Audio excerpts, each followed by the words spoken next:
We've got some fresh Hey, new young I'm Luis. talent And doing some I'm things that I know Luis. you And you're haven't listening to heard the Content before. is Profit podcast. We spent the last 4 years learning the strategies and techniques from some of the top marketers in the world on how to create content that turns into profit. If you'd like to learn more how to turn your content into profit, go to contentisprofit.com. Oh, yeah. Oh yeah, and today, why we all need a marketing choreography. Woo, baby. Oh. I like this. Like, the second I heard this term, I was like, what? Tell me more, please. Yeah, And then the think- person is like, I have the right person for you to talk to. And that's the person that we have today on the show. I think that phrase in itself differentiates Ooh, the guest that we have So today. good. It's so juicy, so good. I So love just it. so good. All right. Hashtag so juicy, so good. Fonzie, do we have a sponsor today? Tell me. Indeed, we do. Oh, We do man. have a sponsor, and it is your own, the Biz Bros,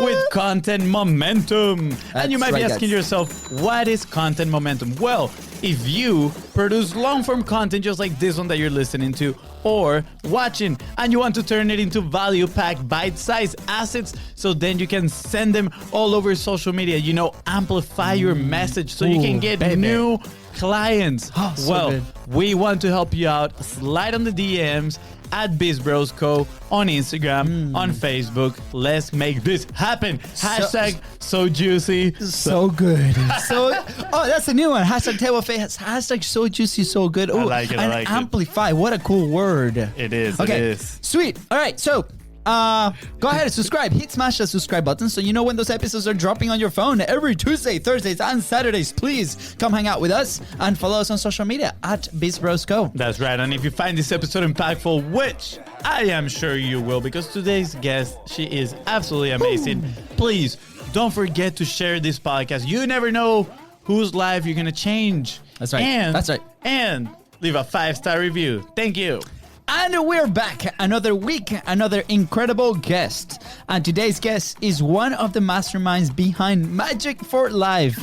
Quick shout out to episode 110 with Michael Johnson. Or should we say MJ, the real MJ. That being said, we see it all the time in magic shows. A magician can't do it alone. They usually have a super cool partner right next to them. That's right, and today's guest is not only that incredible partner, but she used to be a professional ballroom dancer as well. Tell me more. How epic is that? So She's epic. that person that helps other people create their marketing choreography. Hashtag so juicy, so good. I think it should be so juicy, so tasty. I love No, that analogy no, right no. there. We'll definitely have to explore this topic a bit more. As we mentioned, today's guest is not only a seasoned marketer, but she takes care of the Magic for Life operations as well. We'll definitely need to get some pointers about that. She is also about to launch her podcast, the Funnel After Party Podcast. That sounds like a lot of fun. Yeah, you needed the horns for the after party. Okay, Yeah. let's go. Okay. I hope we're invited to that after party. I really do.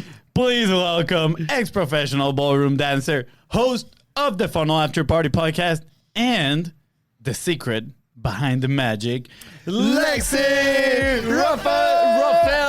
You got it. Yes. You got it. You got it. Yes. We What's like. up, guys? What's up, Lexi? So good to be here. Thanks for the intro. That was good. I was just sitting there laughing. It was so good. Thank you. I know people would be like, that was something else. Yeah. We definitely deviated Epic. quite a few times, But Lexi, you are officially in the Hall of Fame. You know why? Because this is the very first episode that we're going to be using hashtag so juicy, so tasty. No, dude. Woo, hashtag. So juicy, so good. Okay, we'll let the audience No, vote. we'll let Lexi, you Oh my- vote. you're gonna put her on Which the spot one like is this? your favorite? Hashtag so juicy, so good, or hashtag so juicy, so tasty? Pick a bro. Man. You Number can't- 2. Yes! No, that's tasty. That's so good. Okay, whatever. Lexi, Yes, okay. Lexi, stop. let's go. Fancy, stop. This is all about you, Lexi. I don't know why you're complying to answer the questions of Fancy here, but we're incredible honored to have you here. I mean, we heard so many good things about you. I want to learn a little bit more about like how you started like this journey, like from professional ballroom dancer to what you do now, to do funnels and podcasts and amazing communities, and tell us a little bit more. Yeah, you got it. Well, let's back it up way far. I was definitely born to be an entrepreneur. My parents are both entrepreneurs. My dad has sold everything out there. He has started so many businesses. Currently, the obsession is reselling shoes and cars. So that's the current obsession. Wow. Yeah, that's my dad. He just sells everything. And my mom owned a dance studio, and so did my grandma. So it was just in the family, meant to be an entrepreneur for sure. I was born into it. So starting there, and then got into dance, obviously, because that was just in the family. Got into ballroom dancing and went professional in ballroom dancing. And along the way, as a ballroom dancer, you definitely learn how to be, or you're definitely an entrepreneur because you got to get students in. That's definitely part of it. And so I built my business up, built my clientele up, and along the way was learning marketing skills. Found out that I really love the operations side of things, really love the planning. And that was, so I actually got into a position to run the dance studio that I was at. I definitely find myself getting to that high position all the time, because it's just, I don't like to be underneath. It's like, oh no, I got to be in charge. It's really a thing. I got to be in charge. I think a lot of entrepreneurs can connect with that. Nope, not working for anyone else. I just got to be in charge. So definitely found myself getting to that place, and then started running operations for Magic for Life. And just, man, it's just been quite the journey. Professional ballroom dancer, operations, starting my own business, and it's all kind of happened at the same time. So that's kind of fun. There's not really this happened and this happened. It just kind of all happened at once. And then decided not to dance anymore, and now I'm focusing on this. So that's the story. That's incredible. That's awesome. Yeah. Thank you for sharing. I mean, we definitely feel identified with this. I mean, you ran a dance studio. That's so cool. I have a crazy dance story in Barcelona with my soccer team that they decided to send us to dance, to cross train, and then we end up doing jazz classes. 3 very stiff soccer players, a Venezuelan, a Japanese, and a Korean dude with a Spanish coach in the middle of this dance floor, tripping over. So I huge admiration for you guys dancers, because that's definitely not easy. So huge appreciation there. Along your, I want to dive in a little bit into your dancing side of things, because even with MJ, we talked about being an athlete and the mindset that you develop, right? Do you think that that helped you to tackle these problems that you're tackling on your day to day now? And if so, how so? Yeah, 100%. I mean, being a dancer, you have to learn so many skills, and you have to learn discipline, and you have to learn to work hard and go after your dreams. I mean, it's a passion thing, and so you're going after your dreams every single day, and sometimes you win and sometimes you don't, and you have to learn how to deal with both sides. And as an entrepreneur, it is the same exact thing. Sometimes you win, sometimes you make that sale, sometimes it works, and sometimes it really does not work. And so, learning to deal with the ups and downs as a dancer and bringing that into entrepreneurship is definitely huge. It's so big. And I think for any athlete, you learn how to take it and let the world tell you how it is, and then you have to decide how you're going to handle it. So. Oh, that's so good. Yeah, absolutely. If I'm being honest, I don't know much about ballroom dancing and how, if the competition, whether is it a team or is it just individually, just you? I would love a little bit of context on that, because I have this thought that, formed in my head, but I would really need to know that to make sure it's okay to share. Yeah. It's both. I grew up on a team and I did individuals. So there's 2 sides of it. You can compete with a team, and in college I traveled with the Brigham Young University touring company, and traveled all over the world and did the team thing. And then I also did my own thing with my partner. And as a pro, I didn't do team. That was more of an amateur thing. And then as a pro, it was just me. So, does that help? Yes, definitely a lot. Before I dive into that, I want to clarify something real quick, because my brother just posted in the comment, hashtag so juicy, so good. Because it is. No, Lexi voted for so juicy, so good, so tasty. Okay, I'm just going to throw that out there. Now, stop making things up, Fonzie. Lexi, the reason I wanted to know that is because you mentioned that since you were little, you knew you wanted to do something on your own, right? And the thing is, when you are in a team, right, like especially athletes, this is how I feel and how I see it in soccer, right? That is a sport that we played. Yeah. You want to control your future, but you still have a team, right? You still have a team. And if you have leadership skills, you have to, in a way, manage that team and communicate with your teammates and all that stuff, right? But there's some sports like tennis, mostly you play individually, right? So for those people, I feel like maybe on the operation side, they're not as strong because they're just dealing with themselves, right? It's like, I'm just going to do my thing. I just want to get here and all that stuff, right?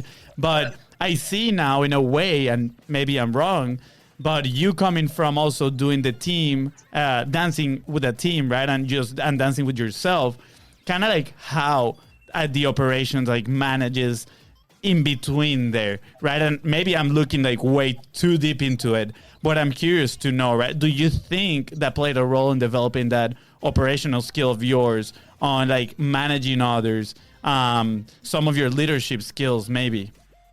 Yeah, 100%. Because, well, I mean, I've always been a natural leader, and in being one that likes to be in charge, you also have to learn how to be a good leader at the same time. And so I think, along the way, I've had different experiences that have helped me learn how to be a better leader instead of it being all about myself, because there are times where I definitely, it is me. And I've had that along the journey. But I think, I think that the team experiences have helped me be able to be a better leader and understand people better, and understand how to deal with them better and get them to a point where they can be at their best, rather than forcing them to do something that's not best for them.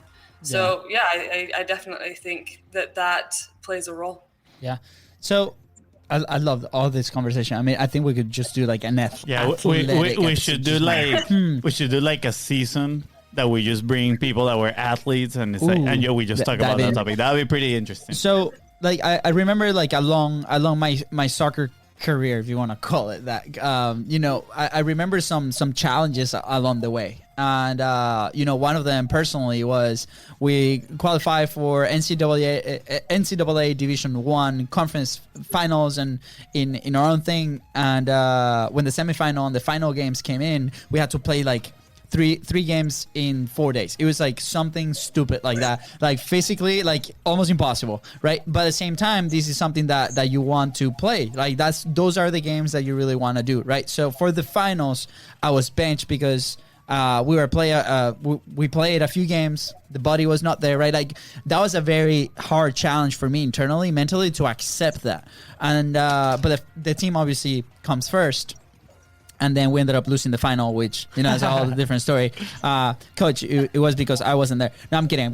The team did great. But I remember, like, we had to live through a lot of challenges that way. Do you remember, like, one specific challenge that kind of really, like, sat you down and be like, oh, man, like, this is a rough one. This is one that, like, I don't know if I'm going to get out of there. Not saying that one was for me, but that meant a lot because that was like the first final that we were playing in the conference, and it meant a lot to me.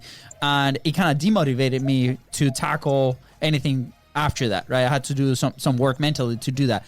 Do you identify some moments like that in your either athletic or now entrepreneurial journey? I mean, one comes to mind.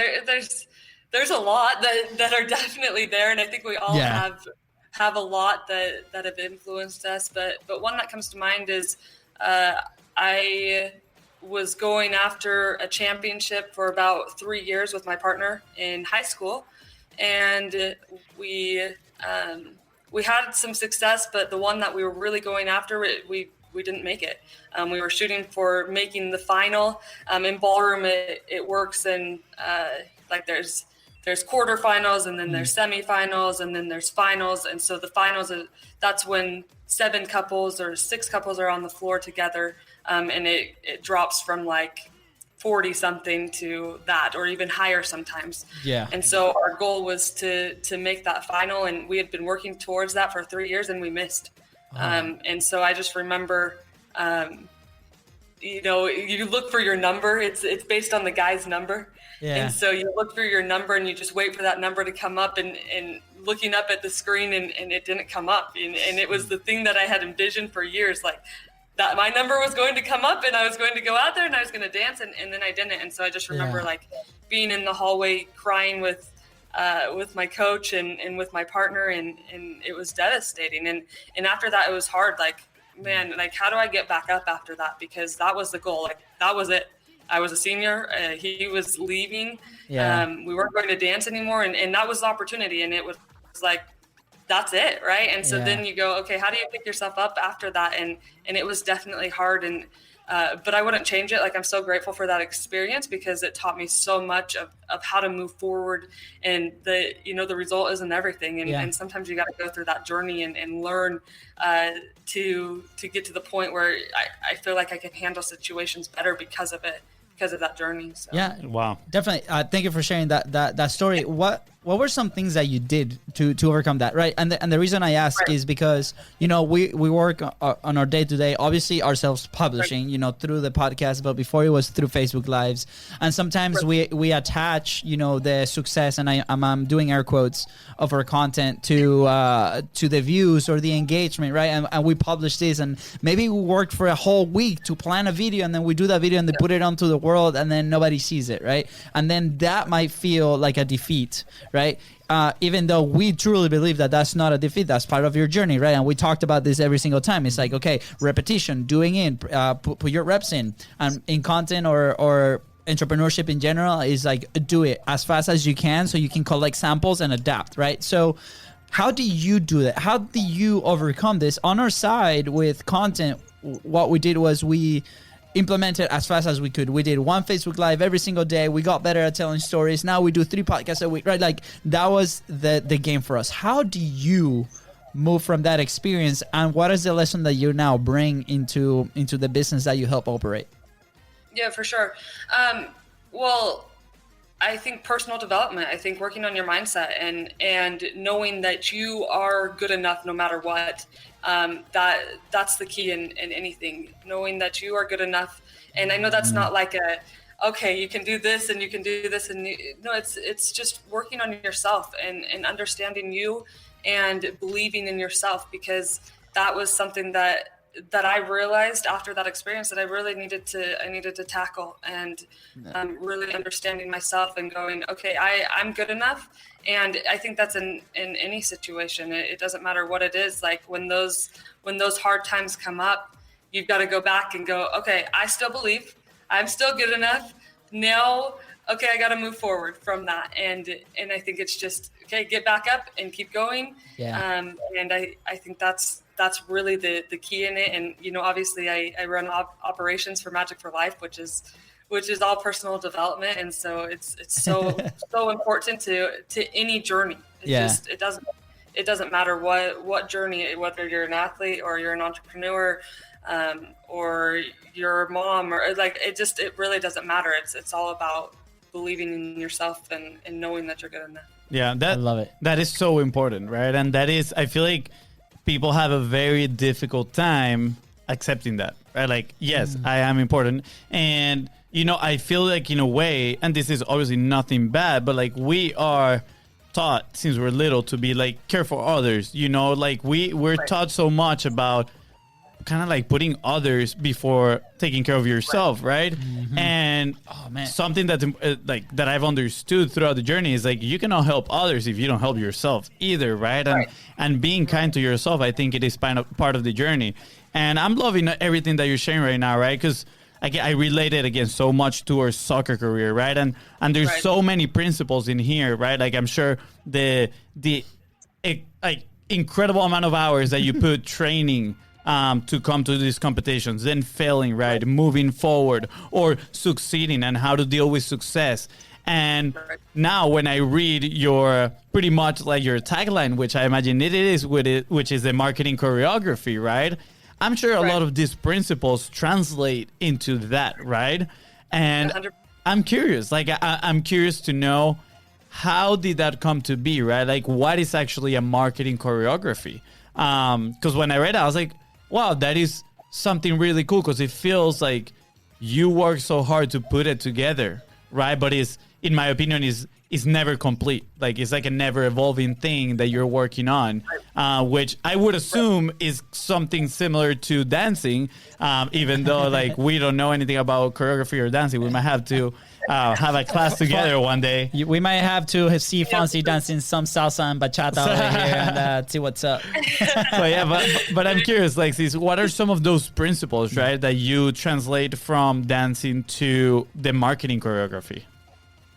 Yeah, for sure. Well, every piece of choreography requires steps, and it requires figures, and it requires perfecting it and learning the different things that you need, and it requires coaching, and it requires mentoring and having a team and doing the things that you need to do to get the validation on your stuff and testing new things out. And so as I look at dance, and we have our dances and we have our pieces of choreography, and we spend hours on making them work and understanding what's going to work, what do people like, what do people not like, what's your brand, what's happening there. And so as I looked at that, it was like, oh my goodness, like I've learned marketing along the way, and people need this marketing choreography, because they need to pull all of the pieces together, because there's people that are teaching this, and there's people that are teaching this thing,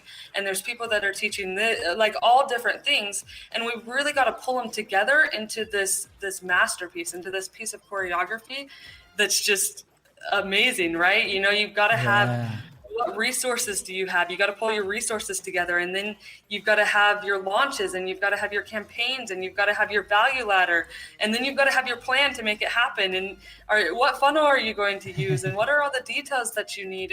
And so, those are the principles that I took from dance and put it into marketing. And I've been learning marketing for quite some time, and had my ups and downs, and I went, everybody they need the big picture of what to do, and they need to pull all their pieces together. And there's people that are experts at these things, and we can refer to them, but we still need to see the big picture to create this piece of choreography. Yeah, that's awesome. And my mind is going to beginning of 2020, right? When we actually had a lot of stuff in our plate. We used to do a lot of things, and one day we came and we sat down and we're like, okay, which one of these elements are we going to focus on, right? And the reason I'm bringing this is because, and I'm just going to play a little like devil advocate here, but someone might be like, but there's a lot of stuff, right? Like I cannot do everything, or it can be a little overwhelming, right? Right. So I'm curious. Just a little. Yeah, it can be. For us, it was a lot. Okay. Hey, for us, I feel like some people, they might be able to do it. But I'm curious, what would you tell to that person, right? Because I feel focus is key, right? Like right now, my belief through my experience is that if I don't focus on one thing, I'm not going to be able to move it forward, right? Right. So how do you go about putting all these pieces together, all these steps together within the choreography, so they, so they work flawlessly? Yeah, no, I love that, because really it is about getting to a place where we can test one thing. Because first it's about, okay, let's what the vision is, right? Let's have something that we're moving towards, and let's understand all of the pieces that we need. Now we take the plan and we simplify it, and we do the one thing that's going to get us the success, and then we move to the next thing. And it's really about mapping out, okay, what are we going to do in this year that's going to bring us the success that we want? And so the big picture is important, so we can break it up and see the details. Because I think a lot of times people are wandering around aimlessly, and they're going, well, okay, I have this funnel, and it's really a lead magnet funnel, and this is what they've built, and they think that's the end all. They think they're going to make money on this lead magnet funnel, which is not intended to do that at all. And they have no plan that's going to lead them to the point of, hey, let's actually sell your product, like your thing. Let's sell your high ticket stuff. And so that's where I think it's important to have the choreography, because you're going, okay, let me see the big picture.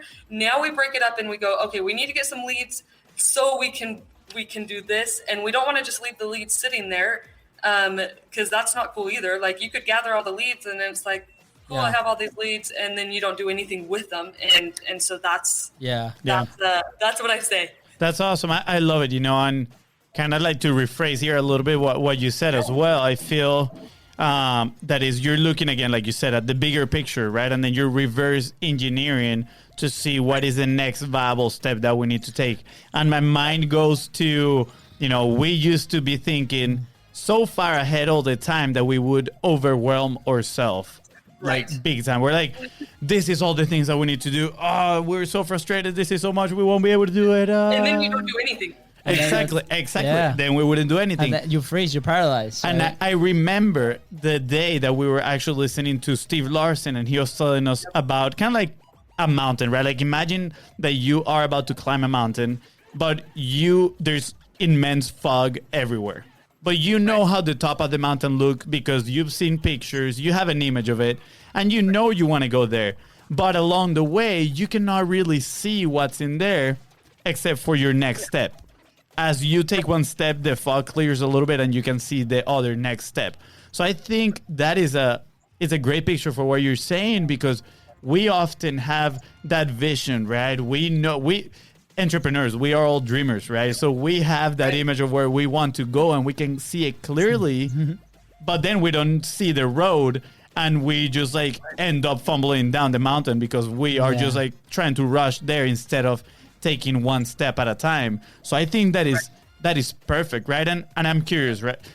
For someone that is maybe starting their marketing choreography, what is that first step that you think they should be taking to clear the fog, if you want to put it that way? I've got this cool map, so that's kind of fun. Yeah, this is my marketing choreography map. Love it. And basically I go, what do we have right now?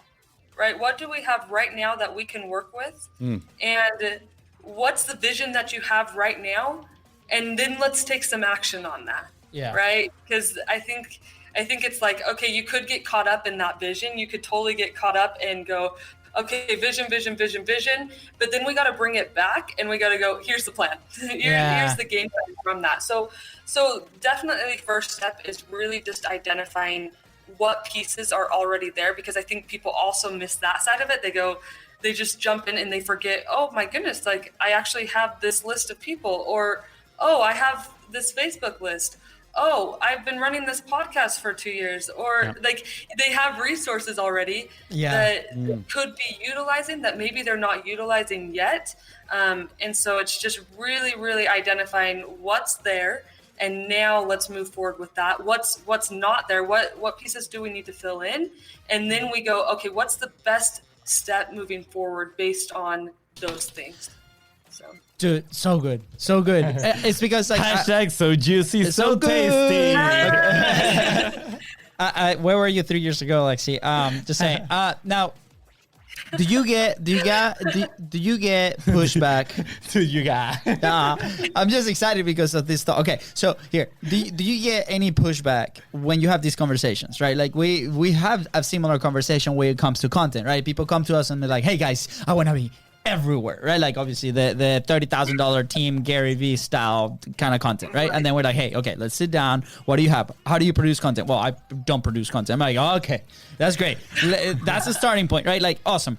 But sometimes, right, expectations are very high, and then when we explain in the content vertical, like what are the resources that we have, right? Like we talked about this in our publishing pyramid all the time, right? Like messaging, consistency, capacity, and then the resources. People just like start up there. Now, sometimes they get very disappointed, right? I have an answer for this myself, but I'm very interested to hear what you said. What is the reaction that you get with people? Like, and then how do you manage those reactions? Yeah. Well, I think it's important to still keep them excited. And you still allow them to see the big picture, and then you break it down. So you go, okay, phase 1, we're going to do this. And then phase 2, we're going to do this. And then phase 3, we're going to do this. And then phase 4, we're going to do this. And all of these things are going to allow us to actually do what you're wanting to do. Yeah. And so it's just keeping it in mind, because I've also been in situations where I have not allowed the dreamer to do what they want to do, and I make it crash and burn. And so I've totally been in that situation. If you talk about Michael, I run operations, right? And Michael's a big dreamer, right? He's a huge visionary, and so I've had to learn to balance that and go, sick, I love that idea. That's really awesome. Now let's take it back, and we're going to do all these things that are going to allow us to get to that big picture. And so I've definitely had to learn that along the way, because I'll go back to like, okay, we need all these details, and this is why it's going to work, and this is why it's not going to work, and I'll definitely make it crash. And so I was like, okay, I've learned how to not do that though, and I love it. Doing operations. You speak my language. Fonzie and Michael can go dream, and then you and me will have a conversation on how to actually like execute all that. I want to add 2 things. Michael, if you're over there listening, let's go, dreamers. He's here. We can barely see him because of the camo shirt, so we don't really know where he is. With the tree. Yeah. But Lexi, I love what you're saying, right? And kind of like what you're talking right now about it is a principle in copywriting or selling, which is called future pacing as well, right? Because when you're talking to these people, you're future pacing them into saying, hey, yes, look at yourself in this vision, and they're getting excited. And then, but for you to get there, we need to do these steps, right? So whether it is in your own business, I think it is important that you're selling, for example, like let's say I'm the listener right now to this episode, and I don't have a team, right? But I'm a dreamer, and I'm starting and doing the things myself. I can future pace myself and say, yes, okay, my vision is this. I'm going to be super excited, but then reverse engineer it and then start from step number 1, right? I'm just going to add this other. That's why I keep my brother right next to me, because he is that person that does that for me. That's the only reason. That he's the only person that does everything in this business, except the dreaming. That's okay. Hashtag so juicy, so tasty. Okay. And I love it. So the other thing that I wanted to mention is actually this communication tool, I guess, if you want to put it that way, or communication framework that I learned in a different podcast, but it was from Disney, right? Walt Disney had this theory that there were 3 different types of people. First, the dreamers. Second, the planners. And third, the critics. And he said for every project to actually, become a reality, you needed all 3 people. Because dreamers are just going to dream, and it might be a little difficult to just implement it, right? But then you need the planning. The planning people are going to help you do the step by step. And the critics, even though sometimes we don't like the critics and all that stuff, sometimes they're needed because they are facing reality, and they're going to tell you, yes, you can do this or you cannot do this. Yeah. And the podcast mentioned that it was very important that communicate clearly in what stage you were. So when you're dreaming, tell everybody else that you're dreaming and have them be on board with you and dream. But immediately after that, be like, okay, now let's go into the planning section of the conversation. and let's plan, see how can we actually make this happen. And I feel that is the reverse engineering part, that we come back and we see the step by step, and then finally we go into the critic. Boo, critics. No, I'm kidding. But the critics are needed, because they're going to be saying, okay, we cannot do this because of X, Y, Z. This is not possible because of X, Y. And now we're bringing it to this, I guess, realm of reality where you can actually get things done. And I see this in your marketing choreography. I think this is a beautiful thing, honestly. So what happens, Lexi, when the choreography works? Because I'm sure that, because future pace. Let's future pace. Yeah. What happens? What is the beautiful thing that happens? Because I want people listening, right? Like there is a big plus of, creating your marketing choreography, right? What happens? Yeah, man.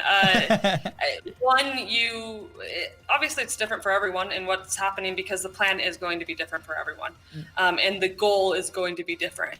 But I think the most important thing that comes out of it is that you have a solid understanding of whether someone likes what you're doing or they don't like what you're doing. Because I think that a lot of times people will go, okay, I'm going to post this thing on Facebook, and that's how I'm going to test this. And I'm like, are you crazy? Like, you have no idea whether that thing worked or whether it didn't work, or whether your product is good or whether it's bad, or whether the marketing was good or bad. You have no idea. And so or this one. This is one of my favorites. I'm gonna post twice a week, and I'm gonna sell $10,000 every month. Yeah, exactly. Yeah. Like, that's crazy. That's never going to happen. And so I think the best thing that's going to happen is you're going to understand where you're at and what to do next. And the best thing that could happen is you come out with tons of money and you reach exactly what you wanted.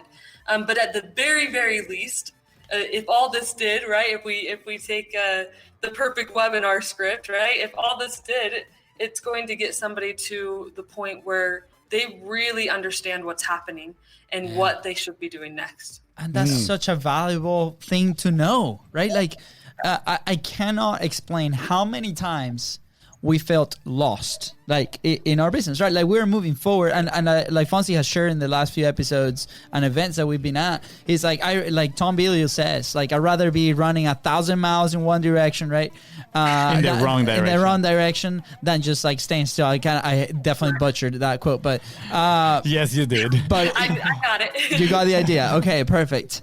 But at the same time, it's like I love that you preach execution, right? Like, this is the plan, right? This is perfect. The top of the mountain. This is we're dreaming together. Let's bring it down. What are the resources? What's the capacity that we have to execute today? Let's execute. Let's look at data, right? Let's make decisions based on that, and then continue to move forward, right? I love it. Yeah, I'm curious, right? Because before you mentioned about kind of like looking at yourself and looking at the resources, right? And I think the conversation landed again over there. And why? I'm curious, because when you say this, I'm thinking of people need to be proactive, right? They need to, okay, let me make inventory of what we have. Now, let me take action. But most people are not like that. Most people are either taking action without making an inventory. So they're just taking action without an actual clue of where they're going.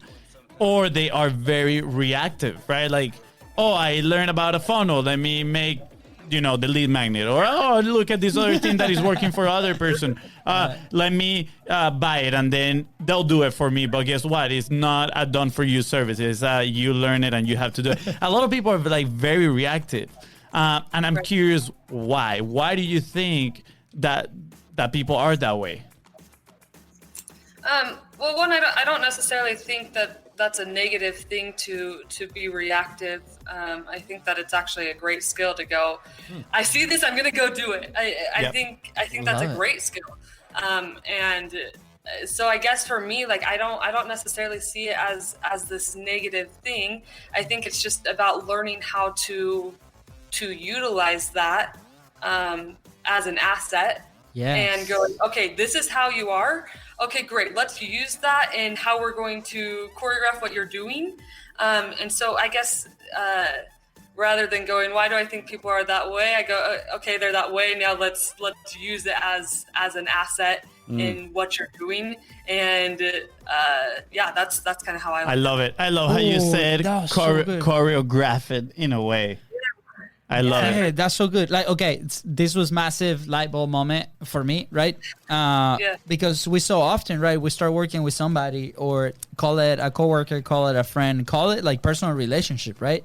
And we expect them to be somebody that we want them to be, right? And to react at the things that we want them to react, right? And through our journey, like working together, or even my relationship, right, with my wife, like that's why I mentioned like personal relationships, like things happen, right? Like Fonzie has evolved massively since we first started together. Appreciate it. I know your beard looks amazing today. Appreciate it. I was for those that like Pokemon, I was like a Charmander, and now I'm like a Charizard. Exactly. Yeah. More like, yeah. I mean, you're like Charmeleon right now. Okay. Wow. Lex is like, let me get out of here. This nerd. Hashtag not so juicy, not so tasty. Hashtag nerding out. Okay. Wow. Logan Paul should come to the show and talk about Pokemon cards. Anyways, but you know, through their relationships, right? Like I before I used to expect something of him, right, that he maybe was not able to deliver because we're very different people, right? Yeah. And at first, he might have caused a lot of frustration. We've had several episodes in the past where we were both very frustrated with each other because we didn't really know. We're expecting, you know, the other person to react in a certain way, and they're not. Now, like through obviously the business journey that we've had in the last 5 years, through the podcast, you know, through publishing, we've learned to evolve and understand the others. Like I remember the exact moment when I understood that Fonzie was a dreamer. It was not so long ago. It was actually like 3-4 months ago with when we were talking to Reman. Yeah, Reman. We had an amazing 3-hour interview, right? And this guy's like asking us about the purpose in life, right? Like very deep conversations. And Fonzie's like, man, I honestly don't know. And then we identified that he was a dreamer, right? He's like, I love to dream. An explorer, right? And I'm like, that's why he never gets everything done, because he loves to go out into space and grab these amazing ideas, and he learns as much as possible, and then he brings it and starts implementing like very quickly, and then he gets bored and he's like, he goes off to explore again, right? So once I understood that, I'm like, wow, this is a great skill because I don't have it first, so that's great. So where's that fit? So right now we're trying to discover, okay, how's the day-to-day operation for Beast Bros? Is Fonzie that person that's going to grab those things, implement it, and then we can work together to make it a system, and then I deliver it to the team, right? So that can be part of it. And I think that's why this conversation is such a light bulb moment, because we can use that with our clients, with the people that we work with our teams. Do you always understand it that way, or do you have to learn it through like personal experience? How do you learn that? I mean, that's a learning daily. I think I've been learning it. Michael and I have talked a lot about it because we are different, and there's a lot of times that we work like amazing together. Like it's just going. And then there's sometimes where it's like we're butting heads, right? And that's one example. But I think it's just about learning your personnel. And I think personality tests are great. I think the Colby exam, if people haven't taken the Colby exam, you should definitely take the Colby exam. It is so great. We actually made this whole process of how we're going to run the ideas based on what we learned from the Colby exam, because we went, okay, there needs to be like this brainstorming time where I'm not interjecting, because I'll come in and I'll go like, but what about this and what about this, and I'll start being a critic in that situation, and it kills the idea. And when I don't do that, it's like the most amazing brainstorming session. And so we actually created a process where it was like, okay, we're going to do the brainstorming and I'm zipping my lips, like not talking. I'm going to be excited. And then I get to analyze after. And so I think that personality tests are just like, they're really, really, really enlightening. So you can understand. And I think anybody that you're working with, like they should definitely take something so you can understand how you can work with them better. Yeah. And like, when I'm running marketing choreography, like I really want to understand that person so I know what things need to be filled for them. Like if they're not an implementer at all, then I need to know that ASAP so we can find somebody that can be an implementer for them, because it's not going to work. Right? Nothing's going to work if there's no implementer. And if they're a huge visionary, then I can come in and really, really fill in the plan and remember that they're still a visionary. And so I think it's important to remember all of that. So yeah, it's like when Fonzie, like I'm deep in operation mode and working with the team in processes, and then Fonzie's like, dude, guess what? He pulls my headphones away. It's like, guess the idea that I just had, and then he started, and I'm like, no, stop. I'm in operation mode. I'm in like systems mode. I cannot even think about how we're actually gonna develop this thing. That's why we get these time trackers that you see right here. Yeah, these two. Yeah, this thing, you put a task on it and then you flip it, and so you have to focus on that task no matter what. Yeah. I love it. Wait, my turn. Are you sure? Yes, appreciate go it. Explore, brother. Go explore. No, I'm kidding. Lexi, thank you so much. Like, I've been loving this conversation. Yeah, so good. And I'm curious about the After Party podcast, right? The Funnel After Party podcast as well. Like, where does the marketing choreography ties into the Funnel After Party? What is a funnel after party as well? Because it sounds awesome, but I want to be invited to whatever that is. You need to dance for sure. We need to dance. We need to learn to dance. Yeah, definitely. But what is it? What is the goal of it? I just wanted to bring it up. I know I'm like cutting the topic that we were having. I was actually gonna go there. Yeah, right, cool. That's awesome. Funnel After Party was born because I was in like all the ClickFunnels groups, and I saw all these people going like, hey, I don't really know how to do this order form, or I don't know how to do the tech on this, and I don't understand. So I was like, interesting. And so I jumped on a call with them, and I could totally help them. And I was like, oh, okay. And so I ended up getting clients through that. Nice. And so then it was like, okay, well, next step, let's create a funnel after party. And so my ideal client is somebody that's coming right out of that one funnel away challenge. And now it's time for the after party. It's time for the after party where we really, really learn how to put all of the pieces together in the marketing choreography. And let's learn what it means to create a campaign and create a launch.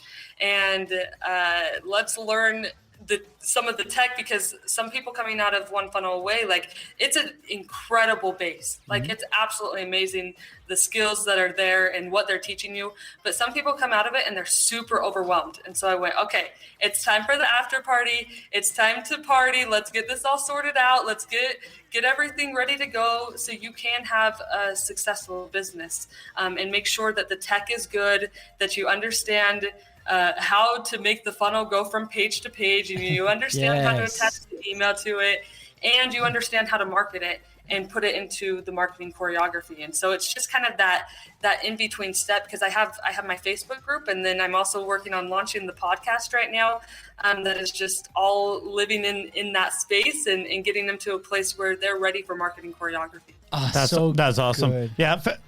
Where were you 2 years ago? I think Again, you need to. I know. I'm sorry. Oh man, come on. I'm here now. Lexi, I think you need to trademark those names, because those names are very cool. So juicy, so good. So juicy, so tasty. I think, like, one of the things we actually heard a while ago was that you need to, when you create these processes, put a proprietary name to it, right? And that's why, for example, we have the minimal viable content, right? We have the publishing pyramid, and those are our proprietary names, because they help distinguish you. And I can tell you did that, right? That's your differentiator. Because as soon as I heard marketing choreography and I knew you were a dancer, I was like, this is it. Like, it is so obvious this is your proprietary name. And I think it's absolutely amazing. And with the funnel after party, you're definitely bringing the fun back to funnels. Wow. And you're not a dad yet, brother. I know. Wow, that's a rough one. Dad jokes. Wow. Are you? Well, that we know of. So, no, hey, okay. Wow. We don't want to go there. We don't want to go there, guys. I want to highlight something that you said here that might have like flown under the radar. Is that correct? Yeah, I probably. don't know, maybe. but you say that you were actually different groups and helping people, right? And you were like, hey, let me jump on a call, let me help you out. And then you said, I got clients from it. So a lot of people here don't want to have content conversations. And we say this every single time. We're like, you guys have to be proactive, just like you. Like you were out there, you were creating these conversations, adding value, right? And then the money and the revenue and the profit can follow. And now you have this amazing business that you're helping and adding a ton of value to a ton of people, which is incredible. So I just wanted to highlight that and encourage everybody listening and watching right now, have those content conversations, be there, collaborate, help out, solve problems, right? What would be maybe a tip that you have for people that, you know, again, they're not as proactive as they should and start these content conversations, seeking to help others? What would be one tip for them to actually get them started?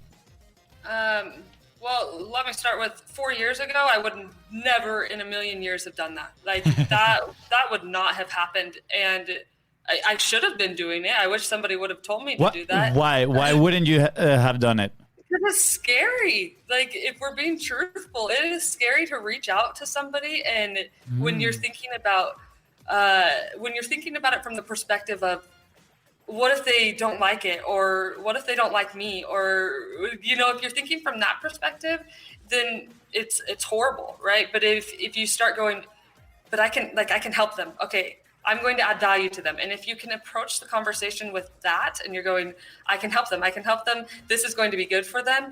Then it changes everything and you can do it, right? And so I think that's the first thing.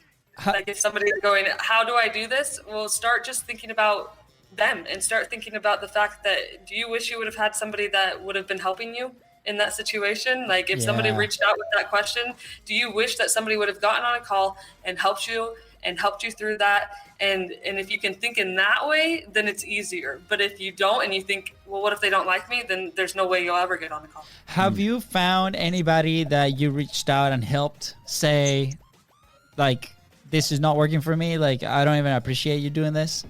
Have you ever had somebody say that? I actually, like, not yet. I mean, I'm sure there will probably be a time, but as of now, like, no, they've just been super, super grateful. Yeah. And for the most part, that's what you're going to run into. I think generally people are nice and it's easy to forget that. Like sometimes I'm like, oh, overall, I think people are negative and are pessimistic. And so when I approach it like that, it's no good. But I think overall, like people are nice people. Like they're not out to get you. Maybe they had a bad day, but they're not really out to get you. And so I think generally they're just going to be grateful. Absolutely. So, you know, and I can see that. Like I probably wouldn't tell anybody that comes up and offer help, be like, oh no, get out of here, I don't need you, right? And honestly, like the worst thing that can happen, like if someone says no, I want everybody that, like whoever is listening right now, I want you to imagine yourself asking this question of you providing value to someone else, trying to help somebody else. What would be the worst case scenario? Probably is them saying no, right? It's like, no, thank you. And guess what? You're going to be just where you were before, right? But if you don't ask, you're going to live with the doubt in your head and that pressure saying, but what if I would have asked them? What? I want to share a quick story on that. Like same thing happened, right? Like we started with the podcast. We had a conversation with the head of sales, or it's like the top sales guy of a professional hockey team here in the United States. And he like reached out and like, dude, guys, I love the show. It was like when we were first starting with the first few episodes. And it's like he was a little different. He reached out and then I was like, okay, I can help you with that question, right? Like it was not like going after him, but still, right? The no came after. The no came after the call, right? Like we jumped on the call, we worked through whatever they needed, right? Thinking about starting a platform with the players. Like this is when the COVID started to happening, the players, the coaches, the fans, right? So we're helping them through this. And then at the end, I'm like, hey, by the way, like this is what somewhat what we offer at the time. We're like, hey, we can help you, we can coach you on this, and we can develop a relationship together, right? And he's like, man, I like it. Let me bring my marketing director into the call. So they brought the marketing director. We had this amazing conversation, right? Great feedback. But the answer to my offer was no. They were like, man, like we're going through this difficult time, obviously, in the country. Like they're an event company. They needed people coming in. They didn't have the people coming in. Like it was an investment, but they said no, right? That's the worst it could happen after that. But guess what? Immediately I was like, well, first of all, thank you so much for jumping on this call with us. And would you mind recording a quick testimonial video for us? And they said yes. And they recorded an amazing testimonial video that now we have, and we've shown to different people, and we can use as leverage, right? We're very thankful for that relationship. And that conversation has led to amazing conversations with other people, right? So even they say no, there's always something good there to be able to do. Yeah, I feel like you actually gain, like if you ask and they say no, you actually don't end up in the same place. You actually gain from that because you gain clarity that you're like, okay, they said no, they don't want to. And you might gain, a new friend, a new testimonial. Like, you never know. But if you don't ask, you're just going to stay stuck right there. That quote that my brother butchered, right? Tom Bilyeu, he says, I prefer to move 100 miles per hour in the wrong direction than standing still. And not asking is just standing still right there. Lexi, what is, first of all, thank you. Today has been incredible. Yeah, it has been so much fun. We need to go and hang out with you and Michael. I know. Yeah, for sure. Let's do it. Let's do it. But I won't be dancing with Fonzie because you guys are pros. So, we won't dance together. Okay, that's fine. Lexi, what is maybe one action point that you can send out to people to get moving, get that momentum going, right? Get those wins. What is something that you would recommend? Whether that is for their marketing choreography or for them to get accepted into the after party. There you go. Or get it. Make a plan. That's my. Are you? Yeah, is that the direction you're wanting me to go? Yeah. What do you feel? What do you feel? Yes, that. Yes. Okay, So cool. here's a little context, right? A lot of the people that we've been having conversations with or going through the show is people that are starting this entrepreneurial journey. We have people from also corporate that are trying to figure out the content game, more on the marketing side, right? So yeah, that's a little context on the people that listen to the show.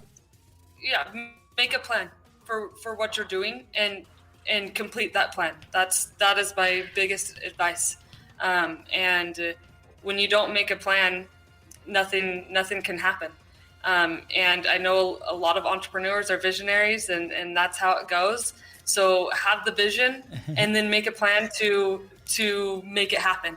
And when you do that, you're going to see a lot of success come because you actually move forward with something, and now you have something that you can say yes or no to.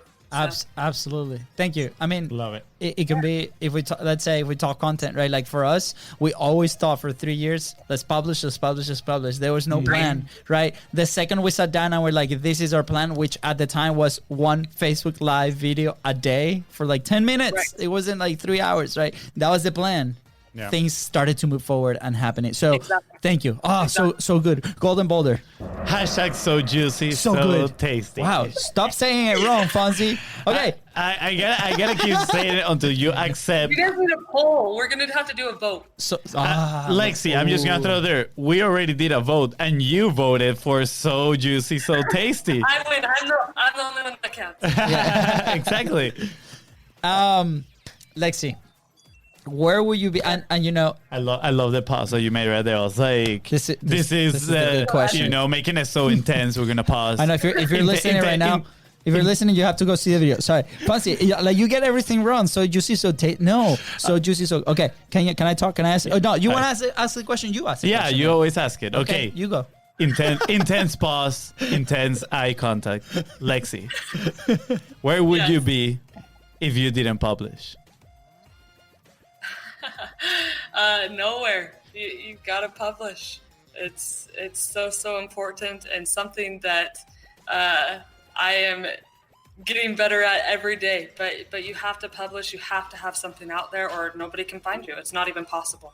The idea can be there, but if you're not putting it out there, then it's pointless. It doesn't even matter.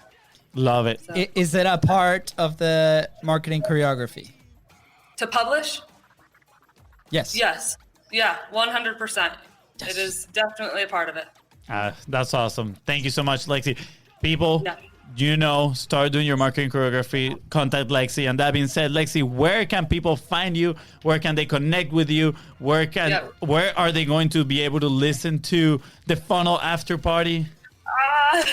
Okay, well, first, Facebook, that is the place to connect with me.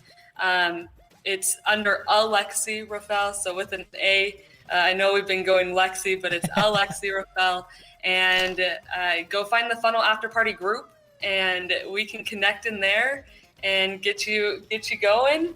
And then stay tuned, because the podcast launch is coming. So you can't find that yet, but it's coming. So go connect with me on Facebook, and then you'll be able to let's go hang out in the Facebook group. We're just putting some pressure in here, for the launch of the Funnel After Party podcast. Yeah, I know you're making it. I'm like, oh shoot, that's it's like, wow, now it's gonna have to happen no matter what. I know. We know that you have a plan. Don't worry. Don't let Fonzie here pressure you. Absolutely. We know that you have the plan. Don't worry. This has been amazing. Any last thoughts that we might have missed? No, I'm so grateful to be on with you guys. You guys are amazing. I'm so glad that we've been able to connect, and we're in a mastermind together too. We got to connect through that. It's just weird how things work out, and so I'm just so grateful for the connection, and I'm looking forward to more times with you guys. So. Awesome. Absolutely. I know some dance moves are gonna come soon. So bam. I would love to do like a dancing class. That'll be so much fun.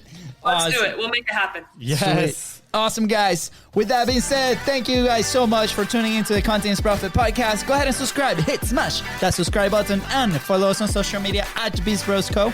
That's right. And if you find this episode impactful, please don't forget to share it and leave a 5-star review. Thank you. Bye.